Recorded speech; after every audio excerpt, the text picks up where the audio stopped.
हरे कृष्णा। हरे कृष्णा। नमस्ते ज्योति जी। नमस्ते अनुपमा जी। आपका बहुत बहुत स्वागत है आज के इस पॉडकास्ट में। हम ये कोलैब पॉडकास्ट कर रहे हैं जो अनुपमा जी के ज्योतिष चैनल पर भी टेलीकास्ट होगा, और मेरे गोपाल पर भी मैं इसको प्रचारित करूंगी, ताकि दोनों तरफ के जो भी वैष्णव भक्त हैं या जो भी भगवान सी या धर्म शास्त्रों से जुड़ी हुई बातों में रुचि रखते हैं, वो दोनों तरह के लोग इस पर देख पाए। तो अनुपमा जी एक जानी मानी ज्योतिषाचार्य हैं। इन्होंने अपना जो भी योगदान दिया है ज्योतिषाचार्य में, वो बिल्कुल ही नए युवा पीढ़ी के हिसाब से उनको, उनकी सोच को, उनके कल्चर को, उनको शास्त्रों से जोड़कर रखने के लिए बहुत ज्यादा लाभकारी है। अनुपमा जी, आज हम जानना चाहेंगे पितृपक्ष के बारे में, क्योंकि पितृपक्ष जैसे कि हमारा आज का पॉडकास्ट का विषय है और पितृपक्ष अप्रोच कर रहा है, तो आने वाला है, तो उसके लिए हम जानना चाहेंगे, क्योंकि आजकल की जनरेशन इन चीजों में बहुत ज्यादा छूट गई है पीछे, या तो मानती नहीं है, और अगर कुछ एक लोग मानते हैं तो उन्हें विधि नहीं पता होती बेसिकली। तो सबसे पहले मैं आपसे जानना चाहूंगी अनुपमा जी, पितृपक्ष क्या होता है? बिल्कुल। सबसे पहले नमस्ते आप सभी दर्शकों को, और ज्योति जी आपको भी थैंक यू।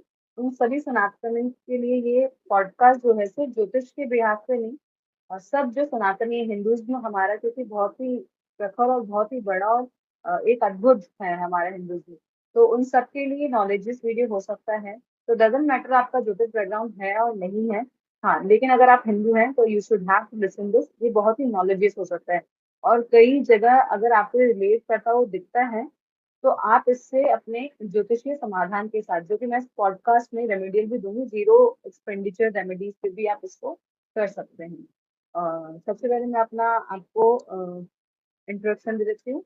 बेसिकली मैंने आचार्य कर रखा है भारतीय विद्या भवन से, मिस्टर के एन राव सर के अंडर।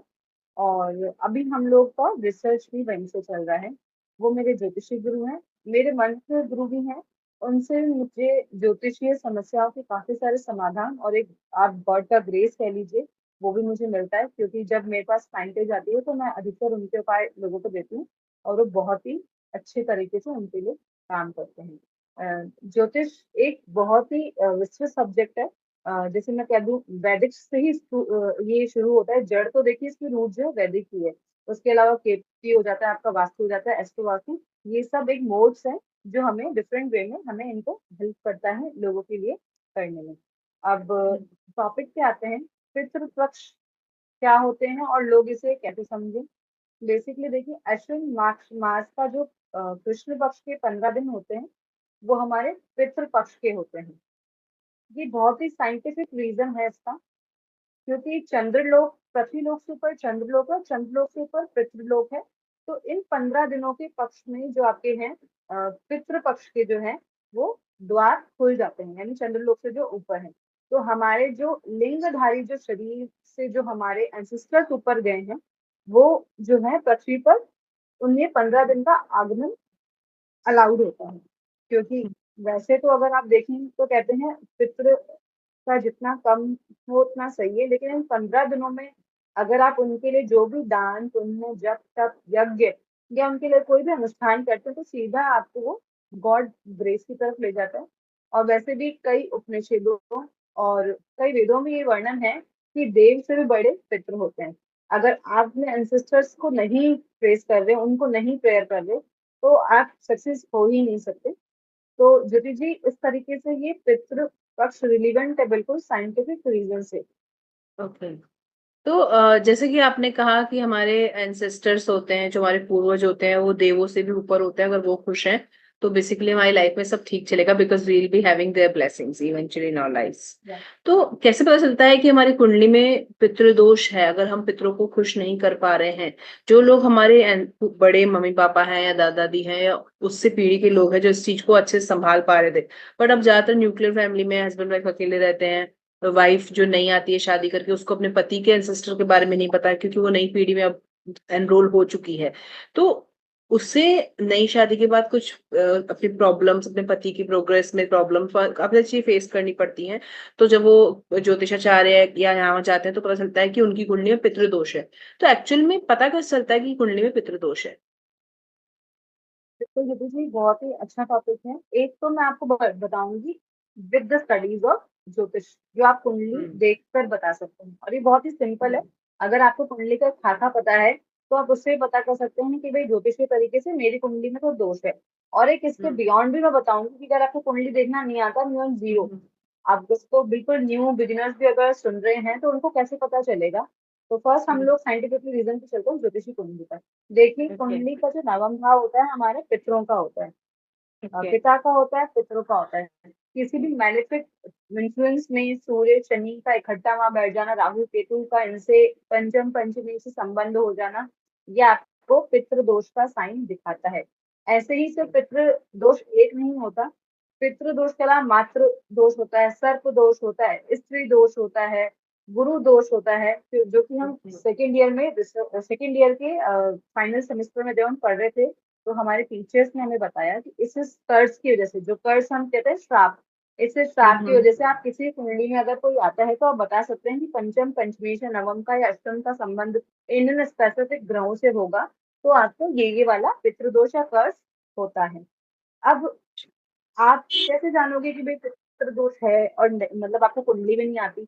तो देखिए, लाइक सबसे जैसे बड़ा, मैं पूछना चाहती हूँ कि जैसे मान लीजिए नॉर्मली भी बिना कुंडली के लोग कैसे पितृदोष देख सकते हैं? जैसे हर कोई ज्योतिषाचार्य के पास जाएगा और आपने जो गणना बताई, आपने जो कैलकुलेशन बताई, हर कोई ऑर्डिनरी आदमी नहीं समझ पाता जो ज्योतिष से रिलेटेड नहीं है। तो कुछ ऐसे लोग बिल्कुल जो नहीं, जिनके पास कुंडली भी नहीं है बाय द वे खुद की, ऐसे भी कुछ लोग होते हैं जो कुंडली भी नहीं रख पाते अपनी मेंटेन, बिल्कुल तब कैसे पता चलेगा? बिल्कुल दीदी जी, बहुत ही अच्छा क्वेश्चन है, क्योंकि देखिए, सबसे अगर आपको पता हो तो हमेशा हमारे हमारे बड़े बूढ़े एक चीज बोलते हैं कि सबसे बड़ा जो हमारा ऋण लेने आई है, हमारी संतान लेने आई है। ये तो सब लोग हाँ ही सुनते हैं, बिल्कुल। कॉमन, वेरी हम्म। कॉमन है ना। तो अगर हाँ। आपको ये पता है कि संतान नहीं हो रही, सबसे बड़ा आपका वंशज आगे नहीं बढ़ रहा, ऑल्दो पुत्र भी नहीं हो रहा, क्योंकि वंशज और संतति को आगे ले जाने वाला भी पुत्र ही होता है। हाँ बिल्कुल। हालांकि हाँ। शास्त्रों में पुत्र और पुत्री दोनों को ही पुत्र से ही संबोधित करते हैं, लेकिन किसी हम्म। किसी भी जातक के घर में बच्चे का नहीं होना या स्पेसिफिक पुत्र का नहीं होना, तो ये भी पितृदोष का साइन है। नॉर्मल अच्छा। रूटीन में अगर आप देखिए, किसी भी वार त्योहार और बड़े इवेंट वाले दिन अगर आपके घर में कलेश हो रहा है, तो आप ये मानिए हम्म। आपके घर में पितृदोष है। आपके काम अच्छा। बिल्कुल बनते बनते अगर एंड टाइम भी बिगड़ रहे हैं, तो वो भी हम्म। कर्ज है, वो भी पितृदोष है। किसी का ओके। विवाह हुआ और वो विच्छेदित हो गया, और वो काफी सारे समाधान मतलब नहीं ले पा रहा किसी भी तरीके से, तो उसके भी पितृदोष है। आपका बच्चा हो गया, आपका बच्चा हो गया, लेकिन बच्चा अगर आपका हैंडीकैप्ड है या ऑटिज्म है या उसके प्रोग्रेस में दिक्कत आ रही है कोई या और भी उसका विवाह संतान नहीं सुख हो रहा है, आपको नहीं है, आप बात नहीं मान बिल्कुल रहा, बिल्कुल आपके बिल्कुल, हिसाब से नहीं चल रहा, तो ये कैसे पता ये करेंगे कि बहुत ये पति की तरफ से पितृदोष है या पत्नी का शादी के बाद उसका पितृ चेंज हो जाता है? ऐसा कुछ है क्या? बिल्कुल बहुत ही उम्दा क्वेश्चन है, क्योंकि जब हम एक साथ जब वंश ऑफ किसी फैमिली का हॉरोस्कोप देखते हैं, तो आप ये मानिए नियति हमें उसी से मिलाती है जहाँ हमारे उनसे पूर्व के संबंध होते हैं। क्योंकि आप देखेंगे पति की हॉरोस्कोप में भी पितृ दोष है, बच्चे के में भी है, पिता के में भी है, पत्नी के में भी है, अच्छा। और घर की साउथ वेस्ट डायरेक्शन भी जो है आपकी वास्तु के अकॉर्डिंग वो भी पितृ को ही दिखाती है। वहां गड्ढा होना, हरा रंग होना, उसका अच्छा। कुछ वास्तु दोष से संबंध होना, ये भी आपको जो है पितृ पक्ष मतलब तो से यानी कि समस्या जो का, शादी करके, हाँ, जो शादी करके चली जाती है उनका पितृदोष उनके पति के एंसेस्टर से रिलेट करके माना जाएगा, ना कि उनके पिता के एंसेस्टर से। ऐसा मान सकते ये हैं? तो हम नहीं, ये तो बहुत ही छोटी बात हो गई। अगर आप बिल्कुल अगर जड़ों तक जाएंगे, तो जो बच्चा जब बॉर्न होता है तो उसका कौन सा प्रारब्ध उसने कौन सा कर्म किया, हम्म। लेकिन जब वो जन्म लेकर आता है तो ही उसकी पत्री में अगर कोई दोष, पितृ दोष या किसी भी टाइप का कर्स लिखा आ रहा है, तो उसकी तभी हो प्रीवियस जाता है। कर्मा की वजह से, बिल्कुल ये प्रीवियस कर्मा की वजह से उनका जो चलता आ रहा है। अब इतना छोटा बच्चा आप क्या कर लेगा, ना तो कुछ बोल सकता ना कुछ हम्म। कर सकता। लेकिन अगर वो कुछ संबंध, कभी कभी ऐसा होता है किसी बच्चे के आने के बाद से आप पीछे चले जाते हैं, कुछ ऐसी समस्या है, वो बच्चा खुद अपने ऊपर दिक्कत ले जाता है, तो वो भी एक तरह का कर्ज ही है। तो ये आपके पूर्व प्रारब्ध जो कर्म है, उसी के नहीं चलते हुए आपकी पत्रिका में आ जाता है। इसमें मुझे एक बहुत अच्छी चीज याद आई। जो हमारे गुरु जी, मेरे मंत्र गुरु, जब मुझे हमें हम्म, बताते हैं कि भाई पितरों के निमित्त आप ये करिए वो करिए, तो मैं जब ज्योतिष में नहीं आई तो मुझे ये लगा कि मेरे father in law mother in law भी ये सब ठीक है, मैं क्यों करूँ ये सब चीजें, और पितृ तो जो चले जाते हैं उनके निमित्त होता है, हमारे कौन से पितृ अभी से ही, जब हम नए थे। तो मतलब मुझे उनकी उपाय और चीजें समझ नहीं आती थी। जैसे जैसे समय बीतता गया, हम चीज में आते गए, तब मुझे रियलाइज हुआ कि नहीं, सिर्फ यहीं तक ही हमारी दुनिया सीमित नहीं है। हम पिछले कार्मिक और पिछले संस्कार जो लेकर आए हैं, जो कि कुंडली का पंचम भाव कहता है आपका, और संस्कार भी उसी से देखते हैं, प्रेम संबंध भी आप उसी से देखते हैं। तो अच्छा। सबसे बड़ा कर्ज आपका वही होता है। यहाँ आपने मेरे देखा होगा कई दिमाग माँ में बाप दो सवाल आते हैं। एक तो मैं आपसे ये जानना चाहूंगी कि आपने पितृदोष का कभी कोई उदाहरण देखा हो अपने आसपास, एक तो ये, लेकिन उससे पहले मैं एक और क्वेश्चन पूछना चाहूंगी कि जैसे मान लीजिए जो जिस परिवार में बड़े बुजुर्गों की सेवा नहीं होती है, उनको जीते जी खुश नहीं रखा जाता है और उनके साथ अच्छा व्यवहार नहीं किया जाता, उन्हें वृद्धाश्रम छोड़ दिया जाता है या किसी भी तरह से उनको सुख नहीं दिया जाता, क्या उनके मरने के बाद उनका अच्छी तरह से पितृदोष करने, मतलब जो भी पितृपक्ष का जो भी कार्यक्रम है करने से उनकी संतति को या उनकी पीढ़ी को उसका लाभ मिलता है, जबकि जितने जिन्होंने उनको कुछ भी सुख नहीं दिया? ऐसे बहुत सारे केसेस देखने को मिलते हैं आज के परिप्रेक्ष्य में। हैं। हाँ। बिल्कुल, बिल्कुल सही जी।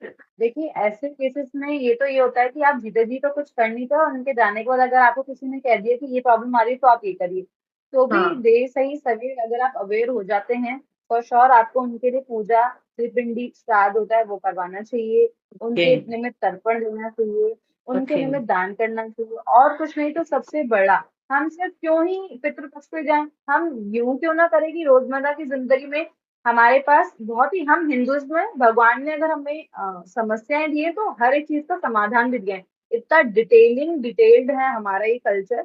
अगर आप देखेंगे तो अमावस्या आती है, अमावस्या पे अगर आप झूठे मुंह किए बिना, अगर घर की स्त्री उठते ही अगर अच्छे सा खाना बना के उसमें कुछ मीठा बना के कौओं के लिए, पक्षियों के लिए, चींटियों के लिए, गायों के लिए, यानी काऊ माता के अच्छा। लिए, गाय के लिए, और हम्म। एक आपके पंडितों के लिए, अगर आप उनमें ये दान भी करते हैं ना, सिर्फ अमावस्या को अच्छा। भी, और हाँ एक, हाँ हाँ। हाँ जी, तो भी आपको आपके पितृ संतुष्ट होते हैं। ये छोटी छोटी चीजें हैं जिनके पीछे अगर लोग नहीं मानने वाले नहीं मानते, लेकिन जो सफर करते हैं अल्टीमेटली घूम के आते हैं, अल्टीमेटली घूम के आते हैं। अगर आपके खाने में, आप खाना खा रहे हैं, खाना खाते खाते आपके खाने में बाल आ जाए तो वो भी एक साइन है पितृदोष का। आप अगर परिवार में 4 बंदे और एक साथ बैठे हैं खाना खाने और बात करने, तो आपको पता है कलेश करके उठेंगे, तो ये भी साइन है पितृदोष का। अच्छा। बहुत ही डिटेलिंग, हाँ जी। कई यानी बार आपको खाने के ऐसा समय लगता है आपका कि कलेश हो जाए, खाने के समय आपको व्यवधान पड़ जाए किसी भी तरह का? एक ओके। बाल निकलना, ये जो है ये शास्त्रों में लिखा हुआ है कि अगर आप खाना खा रहे हो और यदा कदा अगर आपके बालों खाने में अगर बाल आ जाता है हाँ। तो इस तरह का पितृदोष है। Okay. Wow, that's a really great information. तो आप जो भी व्यूअर्स देख रहे हैं और आप कभी भी ऐसा फील करते हैं कि आपके घर में कोई वार त्योहार आया, कोई अच्छा काम आया, खाना खाते वक्त या कोई शुभ काम, कोई भी अड़चन आ रही है, तो डेफिनेटली आपके पितृदोष है और आप इससे प्रभावित हैं। तो अनुपमा जी, आपने मुझे बताया, मैं आपसे पूछना चाह रही थी नेक्स्ट क्वेश्चन कि इसके उपाय के लिए हम क्या कर सकते हैं, या आपने ऐसा कुछ देखा है उससे पहले, कुछ आप रियल घटनाएं जो हमारे व्यूअर्स को बताना चाहें, जो आज के टाइम में नहीं मानते हैं, जिनको कम विश्वास होता है? आपके आसपास कुछ ऐसे उदाहरण आपने अपने क्लाइंट्स के देखे हो? हाँ, सबसे पहले ज्यादा दूर नहीं जाते हुए, आज सुबह ही जब हम ये डिसाइड कर चुके थे कि ज्योतिष जी के साथ एक पॉडकास्ट इंटरव्यू होने वाला है regarding to this hmm. Topic, तो हम्म। मैंने मेरी मदर को कॉल किया। जैसे मैं उनसे यूजुअली मतलब 2-3 दिन में एक बार बात कर लेती हूँ, तो उनसे जब बात हो रही थी तो वो मुझे यही बता रहे थे कि आप लोग ज्योतिष के माध्यम से अब ये चीजें सीखते हो, हमारे टाइम में ये चीज बोली जाती थी कि सबसे इन 15 दिनों में सबसे पहले अगर आप उठते हो तो कचरा घर के बाहर मत फेंको, क्योंकि पितृ आपके द्वार पे बैठे रहते हैं, क्योंकि they are allowed to come. पृथ्वी से उस टाइम पे वो लिंग देह हमारे यहाँ पर आने के लिए परमिटेड होती है, तो आप अच्छा। कचरा उन्हें मत डालिए सबसे पहले। दूसरा उन्होंने कहा कि भाई इन तो पंद्रह 15 दिनों दिन में अगर कचरा नहीं कोई आपको, फेंकना है?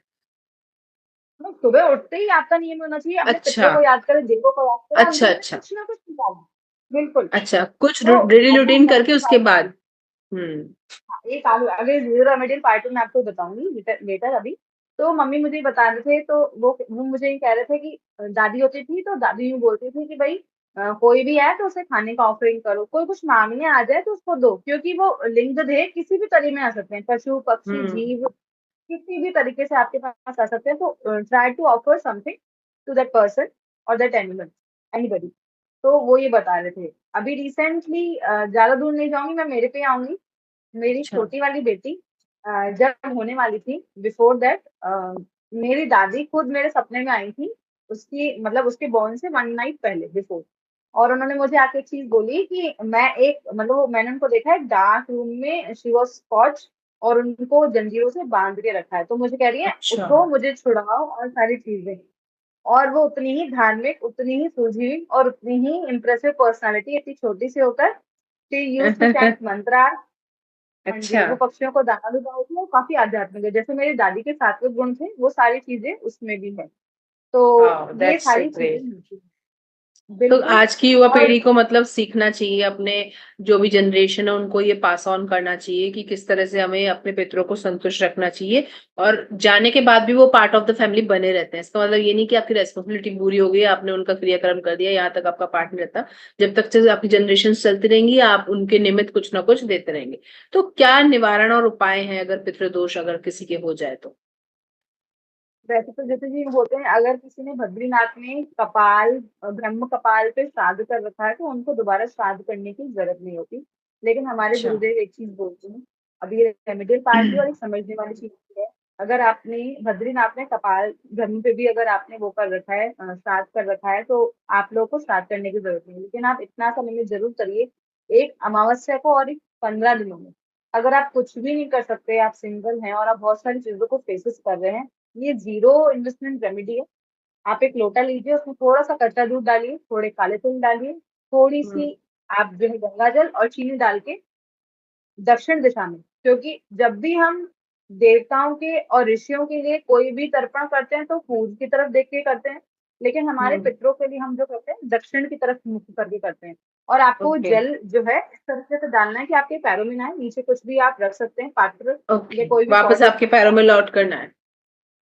हाँ जी। और आप ओम पितृ देवताभ्यो नमः कहते हुए अगर ये अमावस्या वाले दिन भी और इन 15 दिन पितरों के निमित्त भी डालते हैं ना, तो ये तर्पण सीधा उनको लगता है।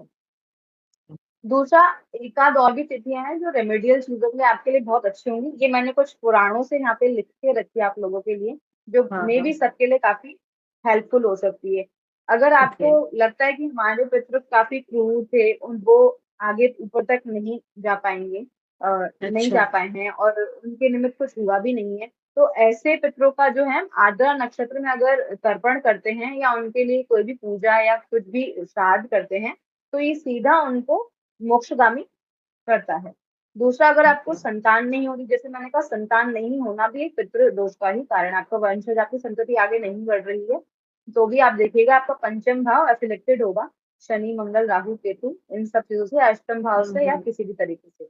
तो आप जो है भाद्र पक्ष की अष्टमी को, जिसे भीम सैनी अष्टमी भी कहते हैं, हम्म। जब भीष्म पितामह जो है, हाँ जी, भीष्म पितामह जो है शयन शैया पे लेटे हुए थे, हाँ, तो ये शूल भाद्र शैया पक्ष पर। की अष्टमी हम्म। को, बिल्कुल, भाद्र पक्ष की अष्टमी को अगर आप पितरों के निमित्त अगर कोई तर्पण करते हैं, तो दिस में help you out to conceive, आपकी संतति को आगे ले जाने के लिए, संतान अच्छा। संबंधी जो भी परेशानी आने वाली है उसके लिए आपको बहुत ज्यादा ये मददगार हो सकता है। ये सब जो उपाय हैं हमारे पुराणों में से लिए हुए हैं, कुछ मेरे गुरुदेव द्वारा दे रखे हैं, लेकिन ये बिल्कुल सच है, सच है, इसमें कोई मिथ्य नहीं है। ज्यादा दूर ना जाते हुए, अगर आप विदेशों में रहते हैं, आपके पास कोई पंडित नहीं है, गाय नहीं है, तो आप एक काम करिए, कुछ दिन मीठा बना के अपनी छत पे आप पक्षियों को ऑफरिंग करिए, और अपने एंसेस्टर्स को याद करते हुए करिए, तो भी आपके लिए काफी हेल्पफुल हो सकता है।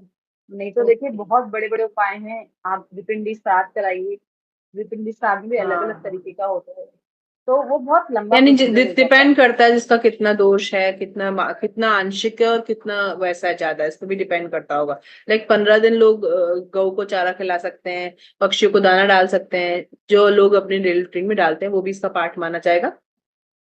अपने घर से आप कुछ मीठा बना के अगर उनको देंगे, वो ज्यादा अच्छा रह अच्छा। जाता है, क्योंकि आप अच्छा। उनको लिंग देह में कुछ खिला रहे हैं।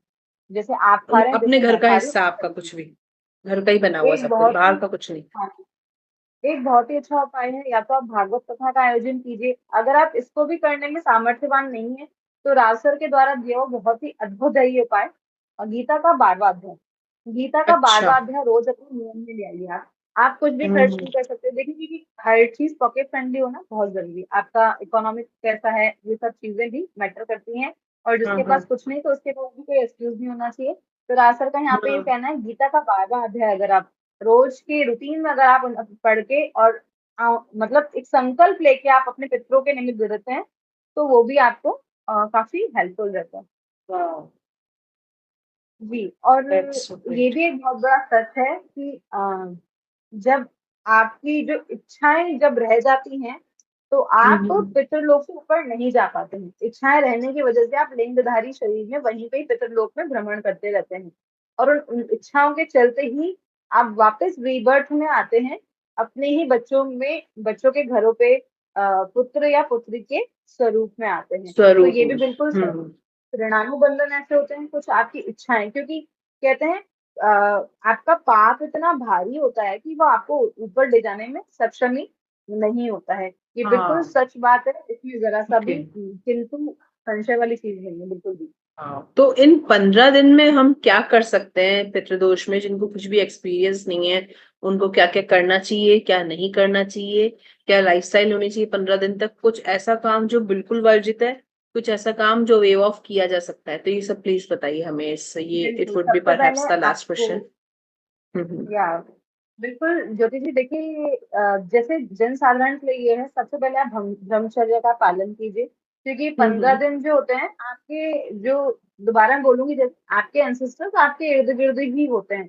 शुद्धि का ध्यान रखिए, कोशिश करिए अच्छा अच्छा बिहेव करने की, आसपास का वातावरण अच्छा हो। और जो भी आप पूजा पाठ कर रहे हैं, उनका जो भी श्रेय आप दे रहे हैं, जैसे आप विष्णु सहस्त्रनाम पढ़िए, गीता का 12वां अध्याय पढ़िए, वो अपने पितरों के निर्मित तर्पण कर दीजिए कि भाई उनको ये मिले, तो ताकि वो उस जगह से ऊपर वैकुंठ की तरफ प्रस्थान हो सके, क्योंकि तर्पण पूजा करने की क्या पाठ और विधि है, बस इतना ही कहना है कि उनको मिले, या कुछ और विधि है तर्पण करना, क्या होता देखिए, एक तो जैसे मैंने आपको बताया कि आप एक लोटे में काले तिल लेकर वो दक्षिण की तरफ देने वाला उपाय मैंने आपको बताया था, ये तो आप है? करिए। वो भी जब तर्पण भी आप करना पूजा होता है। कर रहे हैं, वो वही तर्पण है, मेन तर्पण वही है। अच्छा। और उसके अलावा जैसे आप पूजा कर रहे हैं, तो थोड़ा सा जल ले लीजिए। जैसे आपने एकादशी रखी इन 15 दिनों में, या आपने विष्णु सहस्त्रनाम का पाठ किया, गीता का 12वां अध्याय किया, तो जल रख के संकल्प लीजिए कि ये मैं अपने पितरों के निमित्त कर रहा हूँ, इसका श्रेय मुझे कुछ भी नहीं, मेरे पितरों की अच्छा। मोक्ष के लिए है। तो अच्छा। वो सीधा सीधा उनको जाएगा, क्योंकि सबसे बड़ा वाह। कलयुग में नाम आना है। बिल्कुल। हम्म। अगर आप कुछ भी देने में सक्षम नहीं है, आपको लगता है मेरी बहुत बिजी लाइफ है, मैं वर्किंग हूँ, मैं ये हूँ, मैं वो हूँ,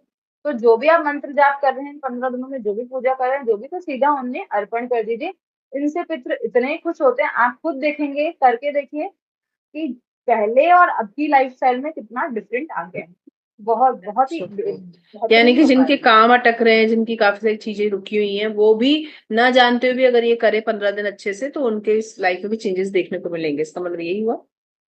ठीक ये है, हर और किसी के क्या लिए उपाय अलग हम अलग कर है। सकते हैं इन 15 दिन में, क्या करना बस चाहिए, क्या नहीं 15 करना दिन में, चाहिए? हाँ, पहले मैंने आपको बताया था कि ब्रह्मचर्य का पालन कीजिए, पूजा जब हम्म। तक कीजिए। गृहस्थियों के लिए ये है कि अपने बड़े बुजुर्गों की जो है उनकी भी सेवा करिए। और जो नहीं है उनके लिए गाय, जैसे आप गाय की रोटी रेगुलरली निकाल सकते हैं गुड़ रख के, और वही रोटी और वही चीज जो आप खुद खा सकते हैं। सिर्फ इस तरीके से नहीं कि भी सिर्फ गाय को खिलानी है, तो सिर्फ ऑफर हमेशा वही करना चाहिए। कई लोग पूजा में भी करते हैं, तिल कौन सा चाहिए, पूजा वाले चाहिए, खाने वाले चाहिए। तो मैं हमेशा मेरे हम्म। क्लाइंट्स को बोलती हूँ, खाने वाले, अगर आप वो खा सकते हैं पूजा वाले तो आप ले लीजिए, अगर आप नहीं खा सकते तो फिर आप खाने वाले लीजिए। तो हमेशा अच्छा। ऑफरिंग वही चीज की करनी चाहिए, आप थोड़ी ही करें लेकिन शुद्ध हो। हम्म। तो जैसे गाय हम्म। को रोटी हो गया, ब्रह्मचर्य हो गया, पूजा पाठ हो हम्म। गया, हवन भी कर सकते हैं। एक बहुत ही सुंदर जो हमारे गुरुदेव कहते हैं कि आप हम्म। गायत्री मंत्र का जो है अनुष्ठान कर लीजिए, उसका एक सूक्ष्म हवन कर दीजिए, नहीं तो उनकी हम्म। माला जप कीजिए। गायत्री मंत्र बेहद ही अच्छा और बहुत ही अच्छा है। देखिए, क्योंकि इससे आपकी सूर्य तप बढ़ता है, सूर्य का तेज बढ़ता है, आपका ससुर, आपकी पब्लिक अपीयरेंस, आपका कॉन्फिडेंस, आपके पितृ जो है, आपकी वाक शक्ति और सरस्वती, ये सारी चीजें जो है गायत्री मंत्र का ऑल इन वन सॉल्यूशन है। तो इन दिनों में जपा जप कीजिए गायत्री मंत्र का, किसी को सुनाई ना दे, क्योंकि गायत्री मंत्र के भी कुछ रूल होते हैं। तो शुद्ध अवस्था में बैठ के आप वो पूजा कीजिए, और माला जो भी करे उनका जो है श्रेय अपने पितरों को दे दीजिए। तो ये बेहद ही आसान और बहुत ही फलदायी उपाय होगी। यानी एवरी टाइम आप जब भी ये सारे उपाय करें, तो मन में ये भाव और ये ख्याल रखें कि ये मैं अपने पितरों को अर्पित कर रहा हूँ, ये मेरा पुण्य का या ये मेरा जो पार्ट है सारा पितरों को अर्पण है। राइट। बिल्कुल, आप संकल्प लेके करेंगे तो और वेल, भी अच्छा रहेगा। yeah, it was so interesting. We have learned so many things about Pitrupaksha, और काफी सारी जो मेरी भी खुद की भी मिथ से वो दूर हुए, काफी सारी चीजें पता चली कि किस तरह से पितृपक्ष में आपको चीजें मेंटेन करनी चाहिए। इनको जनरली या यूं ही नहीं लेना चाहिए, चाहे हम कितने ही प्रोग्रेसिव हो जाए। हमें अपनी रूट्स और पितरों का पूरी तरह से इस चीज का ध्यान रखना चाहिए। Thank you so much Anupama ji. ये सेशन बहुत ज्यादा इंटरेक्टिव रहा है। I hope I could prolong it for more, but already बहुत लंबा सेशन हो गया है। हमारे हमने ऑलरेडी सारे क्वेश्चंस ले लिए हैं।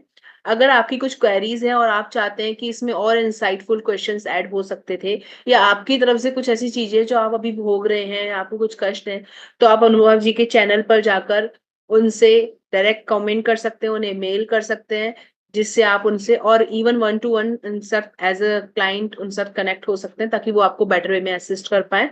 तो आई होप आज का ये सेशन आप सबके लिए बहुत इंटरेक्टिव रहा होगा। Thank you so much Anupama ji. Hare Krishna, Radhe Radhe. Thank you. Radhe.